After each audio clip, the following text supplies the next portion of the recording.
Like you will have company that spend millions of dollars on the metaverse, but when you go into their stores, like exactly, and I'm like, I'm here to buy a device. Like, can you pay some attention to me? Yeah. You know? Yeah. And I'm like, I'm willing to spend money right now. Hi, welcome to the very first episode of Unmistakably Human. I have a very exciting guest here today, Rohan Vyavaharkar from Omidyar Network, India. And he's the Director of Communications, Marketing and Communications at Omidyar Network, India. We've been, our paths crossed about 5 years ago, and we've been working together since. And we're here to talk about his journey, his perspective on how things have evolved in the world of, communications, product, business, and also his, favorite areas of work as his role evolves at Omidyar Network. So welcome, Rohan. Thank you for being a part of this. Thanks so much for having me, Devang. And I can tell you it's a fair amount of pressure and I'm feeling now, considering I'm the first and that introduction that you just gave, because I just realized it's a lot of me talking and it's going to be a lot of me talking. So that's the idea. Hopefully I'm not putting you to sleep. No, you're not. That's a good start. That's a good start to the first episode. Rohan, you've had a very interesting career trajectory, off-roading, on-roading, and into something very interesting which you're following now.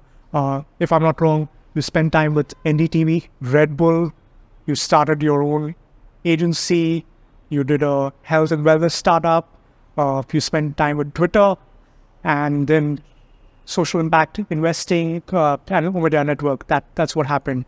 So how did that happen? Like, take us through. Yeah, I mean, I'd be lying if I said there was any sort of plan, right? And generally when I started off, I mean, we'll have to go back many years, over 20 years to a point where I'm trying to figure out whether I want to be a professional athlete, whether I want to do professional theater, or I want to be a journalist, right? And at this point, possibilities sort of self-eliminate, and then I have a choice between being really poor as someone working in theater, or being slightly less poor as someone working in journalism. So I chose journalism, and since then I sort of figured that that's the path that I wanted to follow. I went overseas, did my master's in broadcast journalism, came back to India. I worked there for a couple of years, as a matter of fact, some fascinating experiences in the US, and then came back at a time when television in India was booming. Yeah. Right? Television news specifically was just starting to boom, circa 2005, 2004, 2005. And I think that really set the tone in a lot of ways for what I was able to learn, because had I done that at a time, either a few years before or after, it would have been a very different learning experience, right? Yeah. Because I was learning as the market was learning itself, right? And as a result of that, I think what I got out of it was just the freedom of expression. I worked for an organization that had its own sort of personality. Yeah. And we were able to sort of use our personality also, or infuse our personality within that larger context. And what that allowed us to do was not only just express ourselves, but also develop a point of view.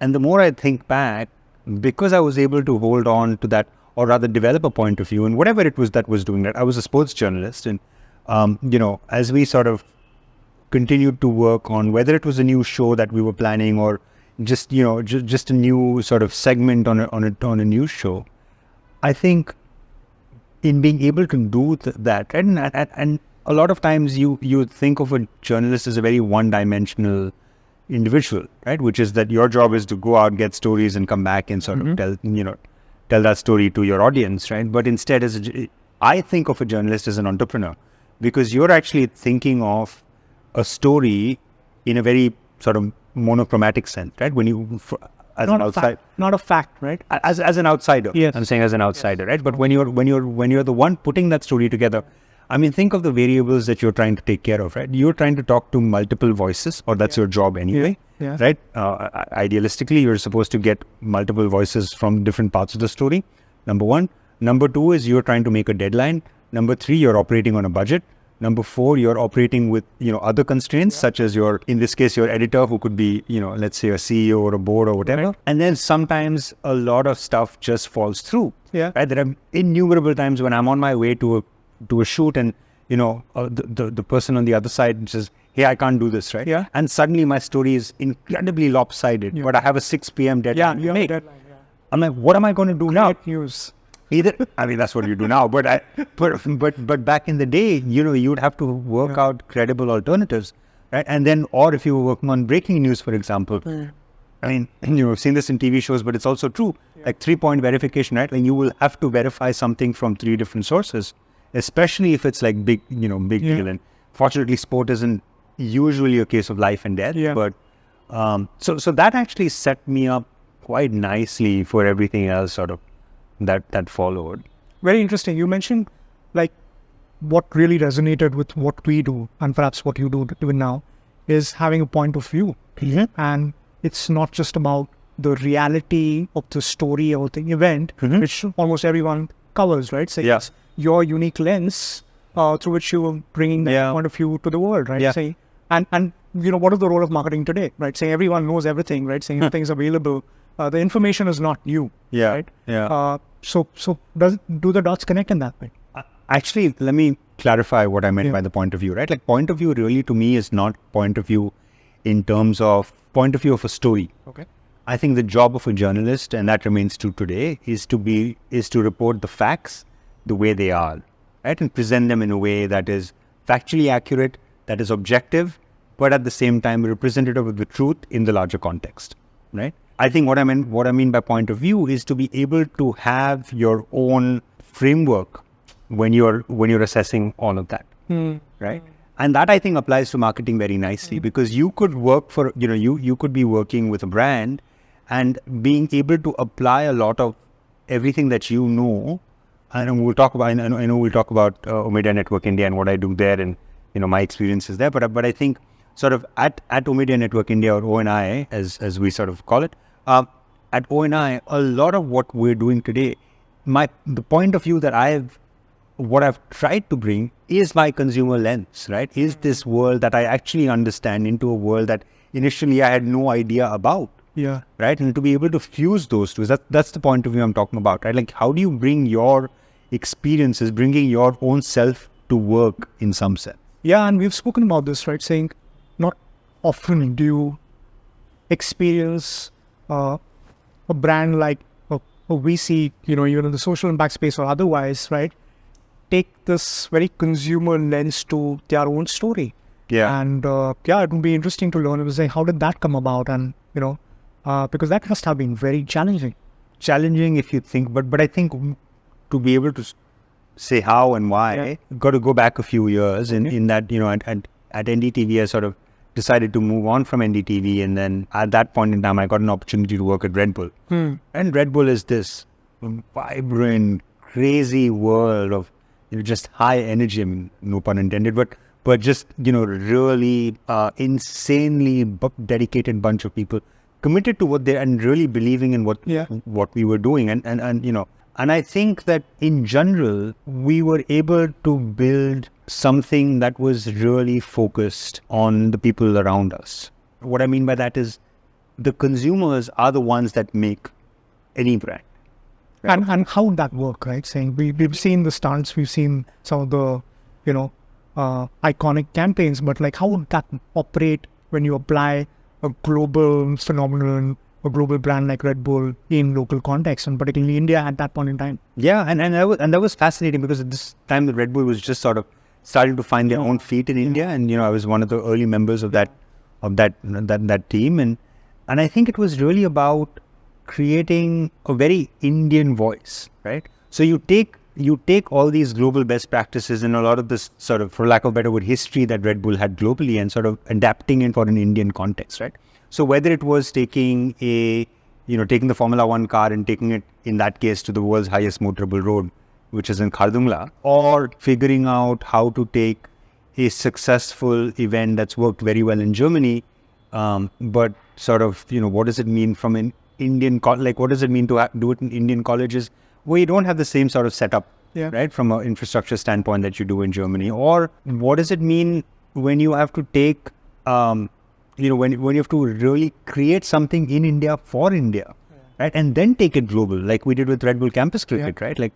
Like literally, an idea, in our Bombay office, literally three of us in a side conference room came up with the idea, and then we sort of And now it's, I think, played in 8 or 10 countries like globally, and it's, it's been going on for the last 10 plus years. So I think, those kind of things, and I think you would not have been able to do unless you keep the consumer at the very center of it, right? Is to say that, like, what does the audience want? And I mean, look at any scene that Red Bull's grown, right? Whether it's skateboarding or whether it's b-boying or whatever it might. It almost feels like, these events and these opportunities are sort of sponsored by Red Bull, right? Say Red Bull is just a context in which, these people are having fun, right? Expressing themselves. Yeah. And whether it's skateboarding, cricket, whatever context, right? It's just like allowing people to be, and, you're just, the background context, and it just works every time. And the test, a very sharp segue, sorry. And the test for us was always that if you took Red Bull out of the mix, would it still work? Would it be still... Would this event still work? No, would this event still work? Would the event still Event or whatever, the initiative, right? Would that still actually hold true? And in most cases, that's your acid test, right? Like otherwise... That's the litmus test, Otherwise, what is the value add that your brand is bringing? That also connects back to what's happening today, right? Exactly, yeah. And I think a lot of that is what we're doing today with our storytelling, right? Which is to say that, look, like when you talk about social impact, right? As impact investors or an investment firm focused on impact, our primary job is to help create is to help create a meaningful life for the next 500 million through our entrepreneurs. Yeah. Right. So which is why we invest in what we call our bold entrepreneurs. And I think the goal really, whether it's, this video series called Bold Ones that we did, or any sort of even on ground initiative that we're sort of doing, the focus really is on our entrepreneurs, because we recognize the contribution that they're making. We're just the enablers, right? Yeah. Similar to Red Bull, we're just the background. Yeah. Right. And our goal is to take our capital really where others, like where our capital is not only additive, but is not just additive, but is actually catalytic. Yeah. Right. Yeah. Like, can we go into spaces and can we create real demonstration effects of saying that, look, this is and this next 500 million that, you'll refer to, this 500 odd million people who've come online via their mobile phones between 2018 and 2022. Those people are actually the ones that are going to help deliver on what we call the demographic dividend for the India, right? They're actually the ones representing the hustle and the ambition of India. Yeah, and I love how focused HumanX is, right? Saying, they go into spaces that, mostly, you wouldn't find it to be headline worthy, right, to begin with. And then, you of course make a few investments, you see it, come to life with digital infrastructure, put some fundamentals on the ground, right? With a lot of participation of the people and not just like a return on investment lens, right? Which was very, very interesting, and you live that on a daily basis. Yeah. It's interesting. We started with NDTV. Yeah. We somehow, connected the dots to Red Bull. Yeah. And then back to HumanX, right? Yeah. Tell me something, right? Very honestly, right? Saying, what is the common factor across all of this? I mean, there is, if you look at it from the perspective of either the story, I see at one level, at an organizational, at a functional level, a lot of this was about building from the ground up. NDTV Sports Desk, new channel, all of that stuff. Okay. Same thing with Red Bull. First communications head at the company ever, kind of, brand new marketing team, all of that. Like that was a thing. And then at HumanX again, sort of, coming in and working on this mandate that the firm hadn't sort of, given that, focused on India and sort of moving ahead in that sense. So really it's like a lot of firsts in there. Yeah. That's one common thread. And the other is also this idea of market creation, right? Like you are creating a market for impact investing, right? Or for an energy drink, because nobody knew what that is. Nobody knew what impact investing is. And, there's still a big job to do there. But I think, you could argue, and similarly with sports, right? Because you have to create market for, cricket is easy, but it's the other sports and, that's so much harder, right? And they deserve the marketplace. They deserve the spotlight, and sort of being able to find those and find those stories, because ultimately people care about people. Yeah. Right. They care about stories because they care about the people in those stories. Yeah. And I think being able to find those people to help power those stories through. Interesting. So very different audiences, right? And of course, different points in time as well. Yeah. Where India also has changed so much. Yeah. Which audience, which segment was really hard to decode? right? Wow. I think the O&I audience has been really hard to decode. Okay. Because it's not one homogeneous, Yeah. right? Because like with a sports fan, I mean, it's a sports fan, right? You know the motivations, You know the motivation, right? With Red Bull's a lifestyle, which Yeah. I mean, it's an energy drink, yes, but it's really a lifestyle. Getting people to buy into the lifestyle. I think that, and I think out of that, I think is this idea of O&I is very heterogeneous, sort of, because we work with entrepreneurs, we work with ecosystem partners, we work with sort of co-investors, we're working with with people working on policy and sort of on larger pieces, and I think being able to partner with all of those and talk to each one of those, I think that's very diverse, and the tools that you're using are very, very diverse. And I think it's fascinating because it teaches you a lot, right? And I've learned so much in the last 5 years. And I think for me, on the one hand, it's challenging, but I also think that it's a good reminder to stick to the basics, because it's easy to get lost, right? When you're talking to, I don't know, 8-10 different types of people, it's easy to get lost, but like sort of bring you back to the reminder that, look, ultimately you are B2B, B2C, it's all, but I think it's ultimately, it's about talking to people. So it's really about sort of just very simply just understanding, like if I'm talking to an entrepreneur, what is the motivation that I want to evoke, right? Yeah. I mean, I'm going to evoke either I'm going to evoke an emotion or an action. Yeah. That's it. Simple. Yeah. Right? And So finally, you want action, right? and what is the action? Path to that is always resonating with something. And that matters to you. Correct. Individual level. individual. Yeah. So how did bold ones happen, right? That was a very interesting take, Ah. consumer take to this category. Well, the bold ones, again, like I said, the focus really is our bold entrepreneurs, right? It's their story. But a lot of times we don't actually know. We look at the numbers in the pink papers, and we'll be like, oh, someone's a unicorn, or someone's raising so much money, etc., or someone's in some unfortunately laying off so many people. But you always sort of focus on that. But there's a human being behind that, or human beings behind that, right? And I mean, not just the founders, but the founding teams and the people who are sort of committing in this startup world. Before they were headlines, right? Before they were headlines, That's the magic. Exactly, yeah. And I think that, you have to really sort of go into the, you have to go into the real people and their stories and their motivations and their failures and their, and like this is incredible stat, right? Like 5% or 7%, I misremember, but like 5 or 7% of all startups will even make it to Series A. Yeah. Series A round of funding. That also seems like a healthy number. I mean, it seems like a healthy number, but it was very stark to me, right? Because, and the whole point, and then there's other one, right? Which is to say that like less than 10% will make it to 1 year. Yeah. Right? So I was actually tempted to call it 364 days, but because I'm like, absolutely, ultimately, I've been because it is, it's that whole thing, right? Like, what is the difference between a company that lasts 364 days and 366 days, right? And I think from that perspective, how do you tell the story of the human journey and the impact that it has had on those humans? Yeah. Right? Yeah. And then again, what is the motivation? Because what keeps you going? Because there are hard times. We've all been through hard times. But like, what genuinely keeps you going? So that was really my curiosity in trying to find that out. And which is why when as a company we came together, like, what are the ways that we can tell the story? And we figured that let's tell that story. And what a simple and powerful idea, right? The bold ones, right? And celebrating entrepreneurs beyond the headlines, and just fantastic. I'm sure there must be many lined up. No, I'm just gonna plug that in, like www.boardones.in. Yeah. That. Okay, sure. We spoke about fundamentals and this is not just a lens of marketing or product or any of these things, right? And particularly where every quarter, every other day, every year, there's the next big thing, right? Yeah.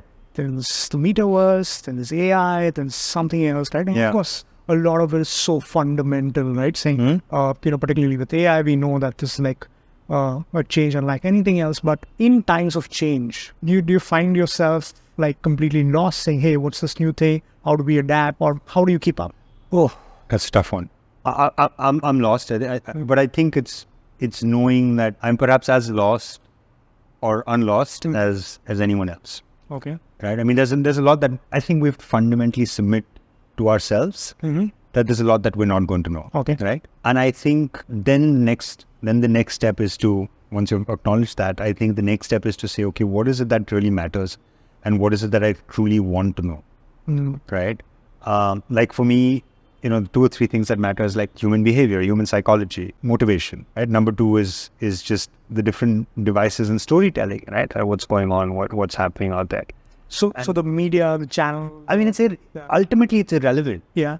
Right? Because if you had told Hearst, Randolph Hearst, if you told him like over 100 years ago, your product, your number one, sort of minting press, not minting press winners. For those of you who don't know, hopefully there's some young ones watching, but Randolph Hearst was like the real baron of newspapers, right? And in the early 1900s, and Randolph Hearst would just sort of, would have probably said that, it's like this device that's going to be whatever 6 inches and 3 inches, 6 inches long, 3 inches wide, is going to make your conglomerate almost, redundant or will threaten your empire. He would have laughed, right?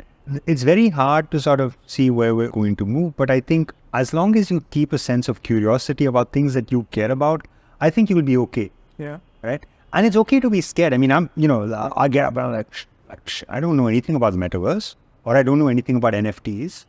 But I'm like, I may not know anything about NFTs, but I do know about the fundamentals. What people value. Right? Like there is NFTs and my constant thing with, and not to go down that rabbit hole, but like the constant thing with NFTs, like, look, if you can show me a real world application, I will buy it. And there are enough examples. Yeah. There's some really good. And you also look at it from the lens of learning, right? So you're not just saying, hey, does it work? Does it not work? Maybe it's evolving. Maybe it has not found its pure or perfect use case. It's not working today. And it's not working in your context, right? Maybe it's absolutely fantastically resonating somewhere else. And, what I struggle with it is, and I almost have this pet complaint about particularly the world of, marketing, which is FOMO, right? Saying, oh my God, everyone's jumping to the shiny, absolutely, object today, and almost looks foolish, right? Saying, all the investments, all the futile investments in, metaverse and other places, right? Which we know fundamentally they have a lot of meaning. They have a lot of, interesting applications, but to jump in, create these mega assets without thinking them through, to be honest, like say, these are things that people generally don't talk about, but, good to get an honest perspective. No, I mean, it's a pet peeve, right? Like you will have company that spend millions of dollars on the metaverse, but when you go into their stores, like, exactly. And I'm like, I'm here to buy a device, like, can you pay some attention to me? Yeah. And I'm like, I'm willing to spend money right now. You want to take some notional idea of me spending money in your metaverse, which I will buy using real money. Yeah. But instead, here I am, right here, physically present to buy your product, and I have a suboptimal experience. Like, how does that work, right? What is the logic in that? Like, I'm okay if you spend that money and give me an amazing experience in store too. Yeah. Right? And there are brands who do that to some extent. But I'm like, by and large, this whole idea of, and that's the problem, I think, with us marketing types, right? Like, we'll sit and we will plan for ourselves, right? We will plan for best case scenarios when instead we should be planning for. And who are you impressing, right? You're impressing your peers, right? And that's the biggest sign, right? That's the biggest sign of an industry which is sort of rotting, right? And well, that's a strong word. I think so, right? So any place, right? It's not just this. This is across domains, right? You're doing things to impress your own peers, right? Rather than the audience that you serve. Yeah, your agency, right? So, that classic MD billboard on the way, like the classic billboard on the way to on the to the MD's house, right? Yeah, absolutely. Or the MD's route to the office. Yeah, the CEO lives here, so the billboard has to be next to his house, so he knows that his brand is visible. So of course, it comes from that worldview. But the challenge is I've made several career-ending moves. The recent one was telling a CXO of a company saying, "Why don't you fix your search bar before you worry about the metaverse?" Right? It didn't go down well. But honestly, that's how it played out, right? Because the fundamentals is where the game is at, and it doesn't matter whether it's marketing, product, or anything else. Yeah. I mean, the point is, it's like you can't drive a car with a flat tire, right? It could have an 80 lakh engine, but it's not going to go anywhere if you don't fix the damn tire, right? Like, it's simple. Yeah, absolutely. I mean, that's ultimately what human motivations are about. Yeah. Right? Because if you can't fix why you're doing, like, I think people spend too little time asking why. Yeah. I think in general in life, I've been criticized to keep asking why, right? And I feel like that's actually the most critical question, because if you can't give me a valid answer for why, is it really worth doing? No, and this is such a critical point that holds you, across. So when we are interviewing, whether it's like senior people or young folks who are just stepping into the industry, I think one of the things that really matter to us is their ability to think through the why, right?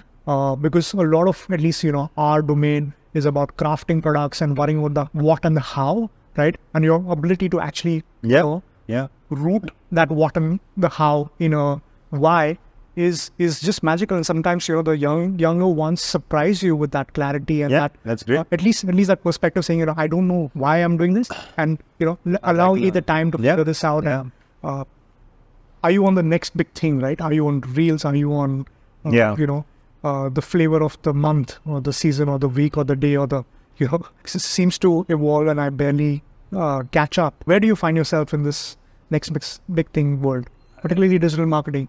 Yeah, I mean, we were just talking about like the fundamentals piece, right? And I think somewhere all of this has to. I mean, look, I think everything has its place. For a brief period, Clubhouse had its place too. Yeah, I don't. And I'm not picking on them, right? Because I don't. It was interesting. It was very fundamentally. Fundamentally, I want everyone to succeed, right? Like, everyone should be happy. Everyone should be successful. Everyone should. So I have that very hippie vibe to me. But I think that. But I think that you try and sort of look at the like digital marketing, right? And everyone talks about and of course everything is important, because then it must be measurable. Working, yeah. No, and it must be measurable, right? Yeah. You must have some indicators that, like you're saying, something's working, or there is work to be done. But I think there is another part which tells me that if you just focus on vanity metrics, like, which is why I'm a digital marketer, I was like, that's fine, that's what you do today, and that's absolutely fine, more power to you. But I'm like, where is your evolution? They're like, no, I want to only work in digital marketing. I'm like, I'm not sure that's the kind of person I want to work with, right? Because I want you to think of people not as numbers on an Excel sheet, or a or a like or a subscriber. Yeah. I need you to think of people as people, because that's actually when you will make successful whatever it is that you do, right? Product, content, whatever. Yeah. And I think there I feel like, again, marketing professionals have done a big disservice, not just to themselves, but also to the consumer, by reducing them to that sort of thing. And which is why, we have these, I'll give you another example of SEO, right? Like, I think SEO is just this whole idea of SEO and blogs and everything. I mean, it's astounding what a self-fulfilling scam it is, right? In that, if you want to rank on Google, you have to write a blog worth 1,500 words. And in order to write those 1,500 words, 500 of those words probably make any sense. The remaining 1,000 are just padding or fluff. It's just trivial, right? And why is that okay? Like, who's decided this, right? Like, who has decided to put quantity over quality? Yeah. And why is no one questioning that, right? And then not only that, but we're also rewarding all of these organizations and these platforms that are actually, in some sense, not in some sense, in almost the whole sense, are prioritizing those blogs, right? Which are actually essentially just fluff. Like, you go and you look at. So again, I don't know if you have any insurance plan, but you try and look for a health insurance policy, especially in India. It is like, literally, you would have gotten everything you need in the first 90 to 100 words. Yeah. Right? The rest of it just makes no sense. And yet there are companies that are completely milking it because they are SEO blog experts. Yeah. There is a marketing team that's okaying it. There is a company that then is sort of prioritizing that blog because that, and making money out of that whole process. And there are consumers who are just going there and scratching their heads. Like, who's won in any of this? And no one. No, but there's this, the counterpoint to this, right, is over a point in time, right, saying the marketing and the storytelling part of it perhaps got so fluffy, lost resonance, lost that insightful connection between people, right, that the world moved to a point saying, forget this, like, let's go to performance marketing, where I know, what I get per dollar, right?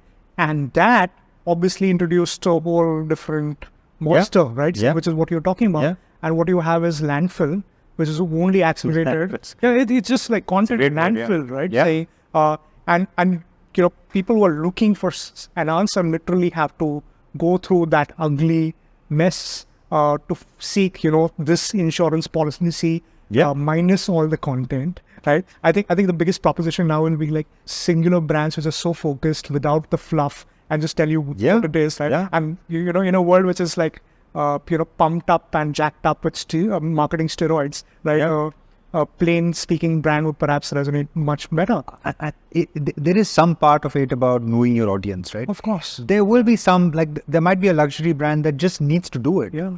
No, I think you need to do it to a point where that your audience gets. Where it is not necessarily, not all conversations are funnel conversations, right? And not all paths have to be saying, let's spread our cast of net wide in terms of keywords, in terms of what people are looking for, and hopefully they'll find us in that sense, right? And I think that's a very mechanical view of marketing, right? Yeah. Versus saying, what resonates at a insight level. You will produce one piece of content that will, Yeah, and it always, inevitably, right? it is, right? Right. I mean, it inevitably is. Absolutely. Like there's this whole thing of, again, I'm going to go poking a bear, but this whole idea of human-centered design. Yeah. Like, where did it come from? Like, what were you designing it for? Right? Aliens? The pigeons that sit on the billboards that you claim are human-centered design? Like, what were you doing it for, right? The fact that if, it is the biggest signal, right? Crutches like these, right? Adjectives like these are crutches. That's a very big signal, right? Run in the opposite direction. Because it's across industries. It's like you said, human-centered design, right? Is perhaps the most abused word. Yeah. And unfortunately, we are also seeding this in design schools, right? And if you see some of the content brewing in a lot of design schools today, I think it's so far away from the reality of how people live and how businesses conduct themselves. So, and I wonder, right? Like, I mean, if like a Don Norman kind of looks at. You went there from human-centered design. I'm just saying, like, because it's not too big of a leap, but like someone like a thinker like Don Norman, like, sort of looks at his idea of human-centered design and sort of where we've evolved to. I think pretty sure he's just like completely disappointed. Not just disappointed. I think he's sort of aghast with the monster he's created, right? In that sense, and or if you look at a Simon Tatchfeld and you look at social network theory, and I'm like, what have I done? And I think that the one thing that's common between all of these sort of great people is that they kept it simple. Yeah. And that's the other thing, which goes back to my journalism days. Is our whole tenet of journalism was this word KISS, KISS, keep it simple, stupid. Yeah. I think that hasn't changed at all. Yeah. Like that's even more so. I even find more it so in the cluttered environment that we live in. Yeah, absolutely. I mean, doing less will actually take you far. Yeah. I mean, increasingly, like saying the product is the story, right? Saying, the veneer on top, the layers on top, of course, matter, right? It's not like, I'm not of the, camp which says advertising is dead or it's not dead. I feel those are false framings. But the idea that, today products talk for themselves and people see through, see through the storytelling beyond a point, right? And smell what's real, right? So yeah, you can't correct. You can't just fake your way through it. Of course, you can present it in a very interesting fashion, right? Yeah. That's what's fun, right? That's what's engaging in advertising. And you know this, like I get very passionate about these specific terms, right? Like advertising, branding, community. To me, I'm absolutely agnostic. Yeah. My job is to get a message out, right? And therefore, to your point, right, about brands, and I feel like ultimately tell the story that is genuine and honest to what you're building, right? No amount of marketing ever saved a bad product. Absolutely. There's no doubt about it. So I think from that perspective, you have to find the story that is absolutely integral, or rather the other. Let me frame that in other ways. You have to find the story. You have to have high integrity when you go out to look for the story of your brand. Yeah. Right. Like and again, I'm not trying to plug in any products or anything over here, but like Liquid Death, for example, is a great example. They're not pretending to be anything apart from packaged water. I love that brand. Absolutely. Right? I mean, they're basically, it's so, if you think people are being stupid by buying that product, the joke's on you. Yeah. Right? Because they're like a million, like, they're like, absolutely, million plus in revenue, right? And I think from that perspective, what they've tapped into, and you were talking about a brand that just keeps it simple and keeps it absolutely focused. They've tapped into this whole idea of, look, we're metal, we're water, and we're packaged. 3 things. It's in their name, right? Yeah, and that's it. And you've kept it clean. It's absolutely straightforward. And in a market like India, it may not work, right? Because we don't have the same sense of sort of, culture or same sense. And we also we are fairly fragmented. And plus, we don't have the same sense of, it's a certain specific demographic. I mean, it's built for a very specific demographic. It could work, right? Like there could be a brand in India that could work. Yeah. But I think that automatically, Yeah, I think brands like that, like saying, beautifully fit into the context of today, right? Where everyone is so serious. Yeah. Everyone is so uptight about, anything around, right? And you can't say a word which is, politically, right? So, I mean, I think just like resonates is made for these times. Correct. Yeah. And I think that any successful product is made for its time. Like I think it sort of resonates with the pop cultural reality of that time, right? So, the zeitgeist. In your career, wearing these different hats for different companies and brands, what surprised you the most?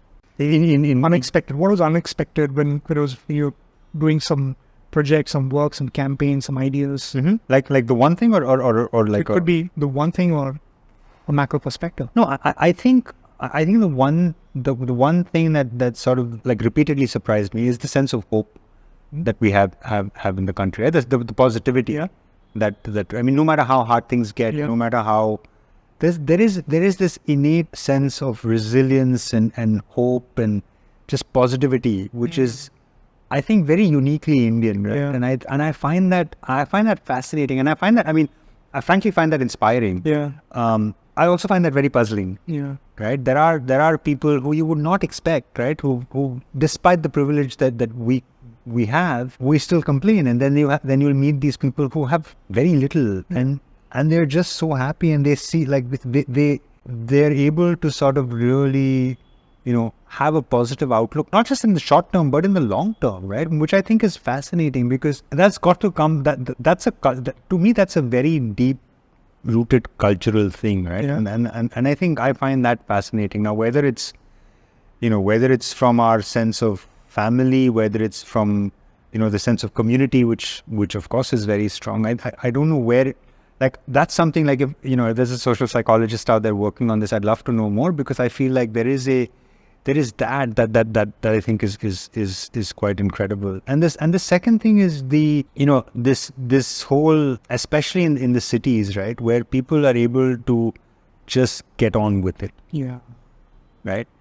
A large part of it is compulsion. In Bombay, in Mumbai, we call it the spirit of Mumbai, and in Delhi, they'll sort of we just recently had the floods in the they're catching on with the spirit of Mumbai. It's infected them in the NCR region, and I think that Bangalore last year there were a series of floods, but I think the one thing that was common was the common person, right? Like people like you and me, and a lot of us watching this, and we will complain incessantly, but yet we're sitting in an air-conditioned car, inconvenience of what, like 45 minutes extra of commute time, and instead the people who are taking the buses or the trains or on the motorbikes or cycles or whatever, they're getting to work on time. They're at it.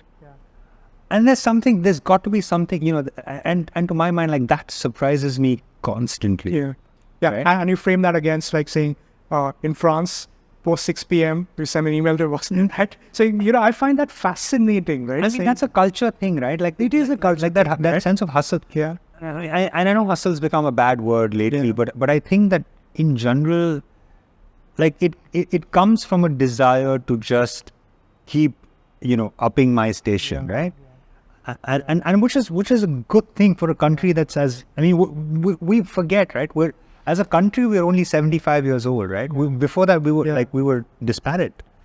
But I think as a country, sort of, we're very young, we're hungry, and I think that's a manifestation of our hunger.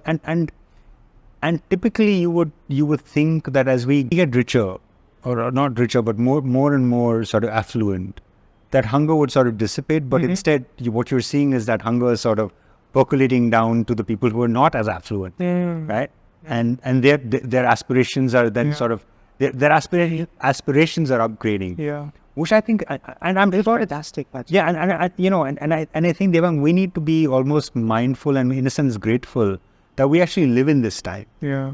Right, because that's where a lot of the opportunity, the work, the motivation to do what we do. It is the canvas is coming for our from, times, right? It is the canvas for our times. Like I couldn't even imagine the sort of things that we work on in environment or a country which is far more stabilized, right? Economic, maybe in some other forms as well. But that's where the framing of next $500 million, right? Yeah. Is next $500 million and not next $500 million, right? So if the feeling that, right, saying, this is where the excitement is, right? And this is where the game is at, is a fantastic way to look at the optimism and not just the opportunity. Yeah. I mean, look, the whole point is the internet worked for the first 300 million. Yeah. Right? But now, and that worked because it was an import. Yeah. And a plug and play. Yeah. But now, if you wanted to work for the next $500 million, next 500 million, then then the design has to change, not the people, right? Because we didn't have to change; we just adapted it. Yeah, I hate the idea of saying, this is when we hear segments like, this is not a tech savvy audience. No, you are not a human savvy designer. Your tech is not good enough. It's not. It's tech should go down to humans, not the other way around. Correct. Right? Yeah, So, absolutely. Yeah. The idea of tech savvy is like, just wrong notion of what things could be, right? Yeah. Interesting. You spoke about, right, saying your career ambitions, and you said, one direction was in sports. Oh, you sports took me back when, right? And I know we keep talking about the sports culture. So is there something brewing there? How do you connect back to well, I mean, passions? I mean, I've now spent 5 years at Media Network India, right, and learned so much about the impact investing space. And you're always looking at as an investor. One of the things that we're trying to always do is be catalytic in our investments, right, and try and change and create white spaces, go into spaces where you don't have too many other investors, and really create something afresh, right? Like you said about public digital goods, or what we call open digital ecosystems, and stuff that really is sort of frontier stuff, right, in some sense. And I've been fascinated with this idea of what we can do with sports and impact, right? Because if you think about sports and you've played some sport, you sort of looked at enough athletes, and there are stories at various levels, right? Not just at the elite level, but even at the grassroots and in between, you will see stories that exist where people's lives have changed because of sport. They could be athletes, they could be coaches, they could be ground staff, they could be, equipment shop store owners, whatever. The key, the sort of key lever over there is sports. And I think that if you look at the ability of one sector, let's call it, to be able to impact and create outcomes on things like health or learning or inclusion or, any of these axes, right? Like sport would be right up there, sport and culture. Right? I never thought of sport from that lens. I mean, think about it, right? Like, because I'll give you an example of what the Abhinav Bindra Foundation Trust is doing in Odisha, right? They've implemented something called the Olympic Values Education Program, right? Called OVEP. And what OVEP is helping these Odisha government schools do is, through implementation of this simple program, it's helping, more kids attend school. It's helping gender inclusion in the classroom. It's helping health. It's helping, sanitation. And it's basically creating, you're helping create a pretty unique movement on the ground. I mean, it's 90 schools. They're hoping to go to over 200 schools. And I feel like, I don't think there are too many things that can touch people's lives the way sport and culture can, right? Yeah. And I think that, think of it from this way, in that, when you go onto I don't know if it's a running race, right? I mean, physical ability apart, you and the person running next to you are essentially at that point in time the same. Absolutely. It's right. When you're playing on a team, it does not matter what part of the city you both live in. right? Or the team or the team It's a leader. great When it's on the ground, in a way. it's a level. I mean, Yeah. I don't want to use that because it's a little bit cliche, but I think that ultimately sport, it is equal for everyone, right? And sure, there are obviously, like, if I have better equipment, I might do better than, given our abilities being the same, I might do better, etc. But I think all of those things about, especially at a sort of, starter level, I think sport is a very good window into what an equal society might look like. Yeah, and it also sets the basis for, a happier, healthier way of life. Right? Oh yeah. So those basic things we take for granted because I know, like, for example, you've been invested and, that's the sort of influence you have, with your kids and your family, etc. Yeah. It's rooted in you, right? It's so Yeah, deep. absolutely. Yeah, absolutely. And I keep saying this also, and I think I've said this to you too, but, like, people don't want their children to be, don't want them to go to IIT because they want them to build a rocket. Right? They don't want to send their children to medical school because they, under a pinch, must know where the left ventricle is. They send them to engineering and medical schools because they want them to have a good life. Yeah. What if physical activity, sport, just was that path to a better life? Very legitimate channel that competes with one of these alternatives. And why not, right? I mean, why not? Because, I mean, ultimately, not everyone is going to be an engineer. Not everyone is going to be an, and my point is, eventually, the world needs all sorts, right? Yeah, absolutely. So where are we there, right? Saying, India was, like, classically not seen from that lens, right? We are not the tribe who would win. Yeah. Right? We would participate, right? Figure somewhere, not on the top 3. Yeah. So where are we as a culture in sports? I think we have a long way to go as far as the culture of sport is concerned in India. But I think there's lots of things happening on the ground, right? A lot of this will start with mindsets of parents. Yeah. And a lot of it will also start with sort of just higher level government stuff, right? So, for example, playgrounds, access to facility. And then on the other hand, changing the mindset of people. So there's a lot of good people doing infrastructural pieces, there's attitudinal infrastructure, there's access, there's policy, there's framework. Like, for example, if you're a tennis player in India, if you want to earn ATP points or WTA points, you have to play WTA ATP tournaments.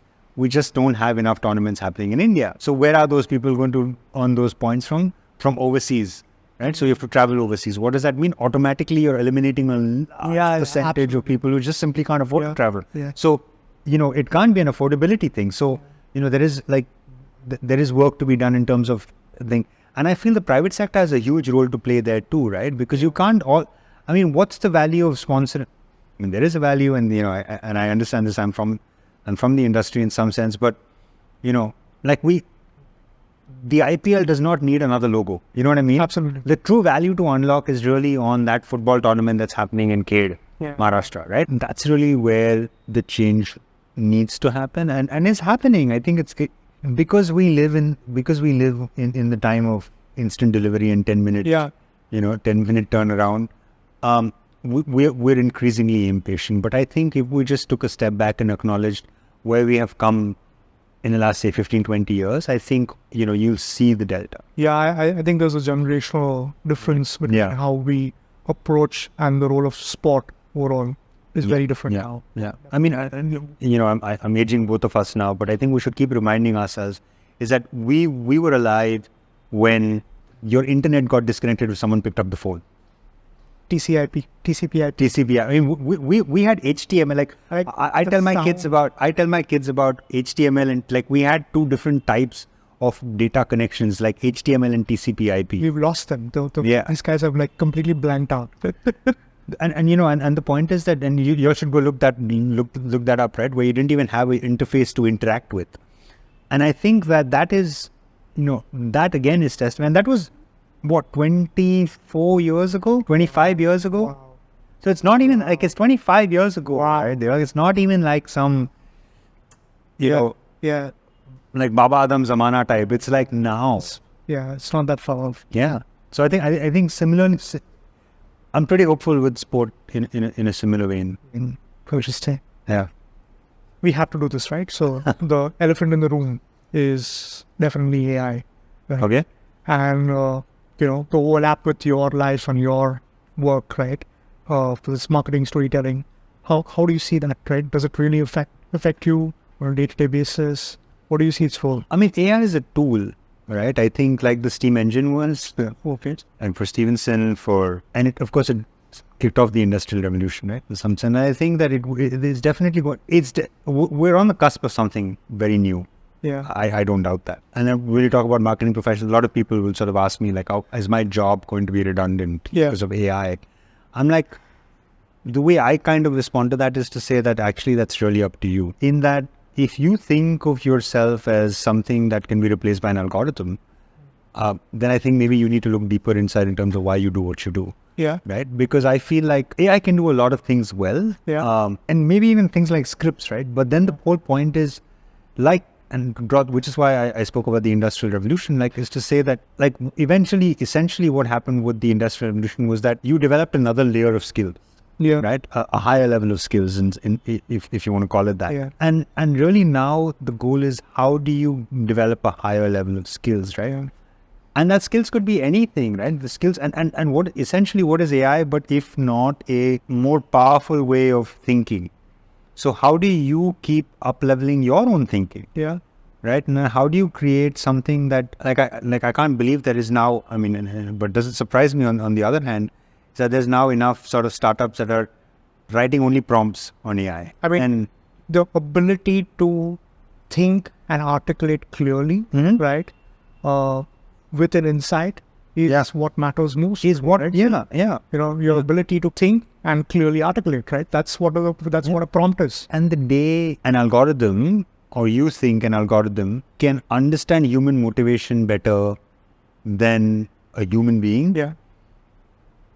then maybe the human being deserves to be obsolete, right? But I think it's a part of the evolutionary plan, and it's if you read Harari, Harari talks about this whole evolution, right, where algorithms sort of very deterministic future. Yes. But I think that at the end of the day, the motivations will remain unmistakably human, right, in some sense. And I feel like that's really where the power of the people working in AI. So my goal, and not that you asked me, but I think my goal is really to be able to say that, look, how do I keep bringing in the humanness back into the artificialness of intelligence of AI, right? Yeah. Because that's really it can be amazingly powerful, but if you think of this as the end all and be all and the one answer to save the world, it's not going to. Yeah, our lens, say we called HumanX, and for us this theme is so important because we realize that a lot of the skills, right, as they get commoditized, they will definitely fall into the territory of AI, right? Allowing you to focus on what matters most, right? Which is understanding emotion, translating it in a way that only you can express it, right? At least right now, right? Yeah. And hence, unmistakably human is such an important theme for us. Yeah, no, absolutely. Yeah. So thank you for being a part of this. This was very interesting. Thank you for not falling asleep. Yeah, and we'll hopefully have you again soon. Thank you. Happy to do that. Thank you. Bye.